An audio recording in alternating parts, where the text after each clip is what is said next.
तिसरा नमस्कार माझ्या गुरुवरांना देते, त्यांनी मला ज्ञान दिलं. या अभंगाद्वारे संत जनाबाई महाराज आपल्याला देहाचे महत्त्व सांगतात, भगवंताच्या नामाचे महत्त्व सांगतात. ज्याचा आपण आज सेवेसाठी घेतलेला अभंग, त्या जनाबाईचा अधिकार किती मोठा आहे.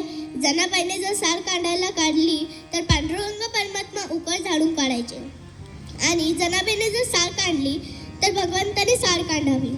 भगवंताच्या हाताला फोड आले. जनाबाई म्हणतात, हाताले से फोड, हाताले से फोड, जनी मने मुसळ सोड. पांडुरंगाने जनाबाईची अनेक कामे केली. एवढा मोठा अधिकार तर जनाबाईचा होता. जनाबाई शेण गोळा करायला गेल्या तर स्वतः पांडुरंग परमात्मा त्यांच्या मागे धावत होते. जनी जाय शेणासाठी, जनी जाय शेणासाठी, उभा आहे तिच्या पाठी. जनाबाईंनी ते गौराईचे गाठोडे बांधून पांडुरंग परमात्माने काय केले तेच महाराज एका ठिकाणी सांगतात. मोढ उचलून डोईवर घेई, मोढ उचलून डोईवर घेई, मागे चाले जनाबाई. पांडुरंग परमात्म्याने ते गाठोडे घेऊन पुढे चालावे. जनाबाई आंघोळीला बसल्या, विसनाला पाणी नव्हते, तेव्हा जनाबाईने सांगावे,